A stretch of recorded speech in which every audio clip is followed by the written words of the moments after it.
What's going on, guys? Enzo here from Enzo's Geckos. I know this is a video that's been requested by a lot of you guys for a long time. I did a poll on my Instagram. These are the results. You guys really wanted to see this video. Anyway, we're going to be doing a gecko room slash gecko facility just because not all the geckos are in this room. You guys probably noticed in the last couple of videos the adult rack is gone and the hatchlings are here, and then there's another hatchling rack right down there. So you guys probably noticed that there's no adults in here. This is actually just the gecko hatchling room, which is in my room, so I keep all the hatchlings in the incubator in here, and then I keep the adult geckos in the garage, which is just right over here. I'll show you guys in a second, but we're going to be doing a tour of all of the geckos. I'm going to show you all my hatchlings, my hatchling racks. I'm going to show you the incubator, my dream leopard gecko room slash dream leopard gecko facility setup, whatever you want to call it. This is it, so let's get going.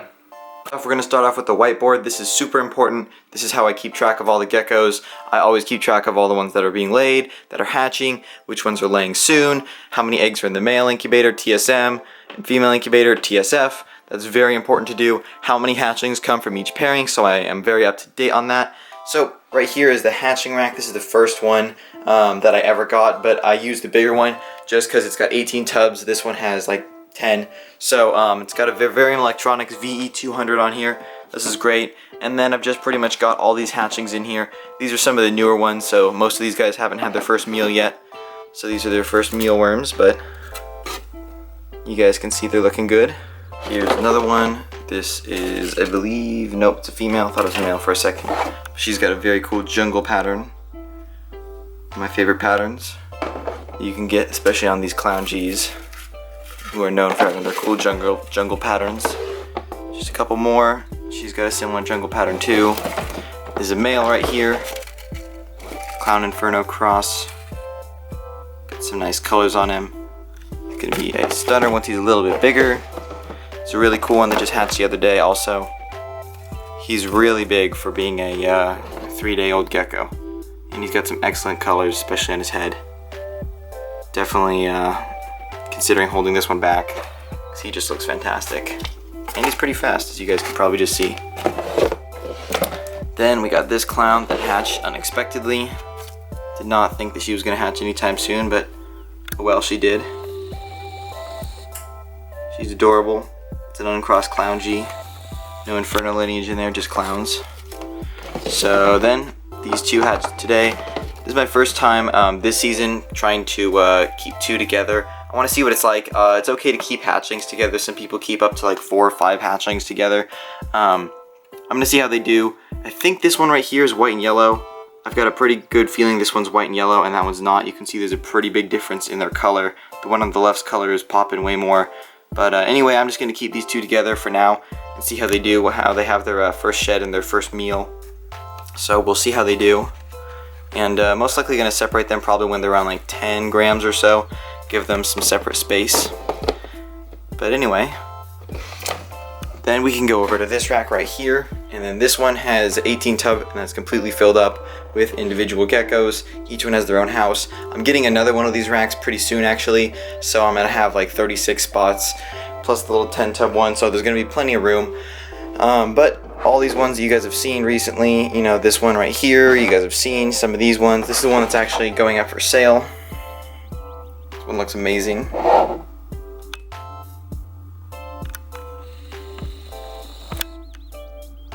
She's got some excellent pattern. Great colors and really unique head pattern as well. So a bunch of these are in here. I'm just going to pick out some of the highlighted ones, some of my favorites. This one's super cool. Really happy with how she looks. She's got a very unique pattern.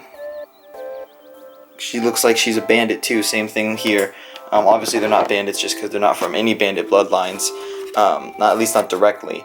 Maybe indirect bandit bloodlines, but they just have the little bands over their nose. Here was the first albino. This one is definitely a little raptor. It's got the red eyes. It's albino. As you guys can see, it's patternless. It's tremper, and it's got a little orange tail. So this is checks off all the boxes for a raptor. What makes a raptor a raptor? So let's see. This one right here is one of the nicest males I've hatched. He just looks absolutely stunning. He's got the greatest color, the greatest pattern. I'm really happy with how he looks. So yeah. most likely going to be a keeper. Almost completely sure I'm going to keep him. And this little one right here, it's a very dark one. One of the darker clowns, or you know, geckos that have ever hatched. But yeah, she's got a lot of melanin. So yeah, here's the entire hatching rack, and this is controlled by this thermostat right here, which is another Varium Electronics 300 × 2. So it controls my sea serpents incubator, the hot box incubator, and it controls this one right here. So it's a dual zone, controls 2 different temperatures. I usually keep it around like 90 to 92 here, and this one's usually running around 82, 83. But yeah, so this is pretty much the ideal gecko room for me. Because this room has the hatchings in the incubator, I had to keep it in my room. And then we're gonna go out into the garage so I can show you guys the adults, because they're doing great. And you guys probably haven't seen some of the adults in a while. It's been mostly hatchings. So let's get going.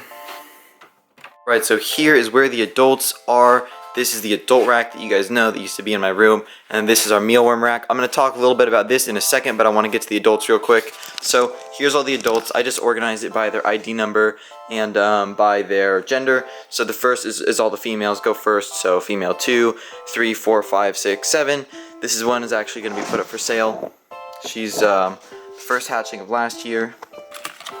So this is the female right here, the first one that I produced last year. You guys can probably find her on my channel when she first hatched. But yeah, this one right here is adorable, and one of my favorites, but I just can't keep her just because you know, the geckos that I keep are mostly breeders, with the exception of like 1 or 2 pets. But I'm going to be letting her go. She's just going to be a pet only, so if she could be you know, bought locally, that would be the best, but I'm fine shipping her too. So anyway, you know, it's always good to just, if you have a gecko that's just not producing the right babies, or it's producing a lot of infertile eggs, it's okay to just let it be a pet, sell it to someone who's definitely not going to breed it. It's totally fine to do. So, you know, I made that decision to let her go. This is the big boy, Mr. Strange. He is just absolutely huge. I'm thinking, actually, of getting, I've got another bin, actually, but it's about twice the size of these two right here.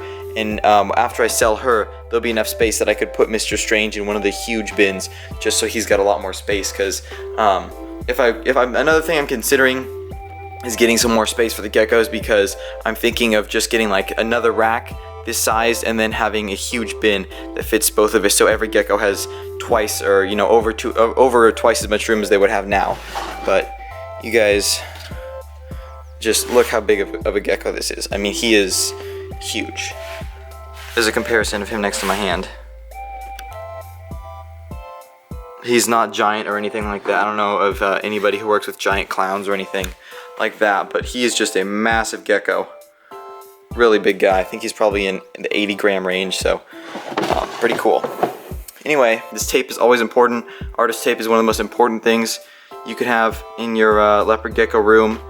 Leopard Gecko facility. It's great to always be writing information down here, just writing yourself notes, writing their names, whatever they are. It's always good to have around. So this is another little thermostat right here. This is for all of the mealworms. So this is my mealworm rack, and I just pretty much keep all of these beetles in here, as you guys can see. Just a bunch of beetles, and essentially what happens is they lay their eggs in this bran, in this little wheat bran right here. It's kind of a mix called Pro Gut Load by Professional Reptiles, and then they lay their eggs, and once their eggs are laid, I get them into these sifters. I'll do a video just on this separately, but I get them into these sifters. I sift it all the way down there, and once they're completely sifted, this is what you're left with. And then this one was, as you can see, I write it down. So this one was sifted on 5/21, so May 21st was when I sifted this first batch. And I don't know if you guys can see, but there are definitely mealworms in there. You guys can probably see the movement, but those are just a bunch of baby mealworms.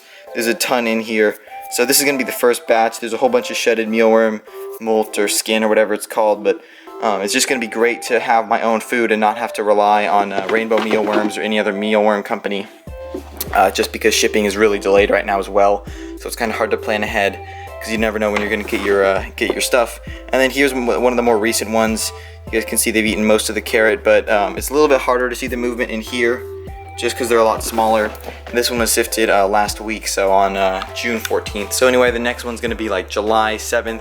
I like to sift them every 3 weeks, keep it good. And then when they're mealworms, I separate them once they turn into these little pupae right here. So just like that, Once it turns into a pupae, I'll let them sit in here, and as soon as they turn into a beetle, put them right into the beetle bin. And yeah, they just start breeding and laying eggs. It's going to be an infinite cycle of just getting mealworms. Let's see, one more thing. I've got some awesome colony of dubia roaches right here.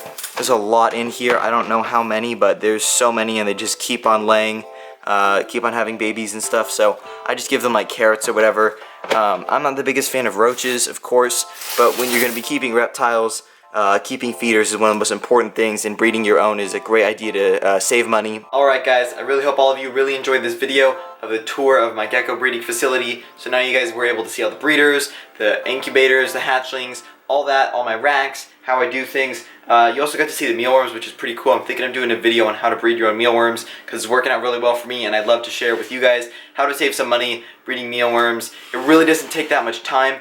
It does take time in the beginning. It takes you time to just wait, pretty much. Wait for the mealworms to turn into beetles. That's about it. But after that, you just gotta be patient, wait for the mealworms to grow. But I highly recommend doing it. Anyway, thank you guys so much for watching this video. I'm really excited to be sharing this with you so you guys could see all my hatchlings and all my breeders. Next up, we're gonna do a hatchling video because now we have 26 hatchlings, so that's quite a lot. Last video that I did, I think we were at 10 hatchlings. I think the albino had just hatched. So anyway, we've over doubled that. So I really want to update you guys with all of this. Please comment also if you want to see a mealworm video. I'd love to do that for you guys, show you how it goes. But yeah, thank you guys so much, and I will see you guys next time.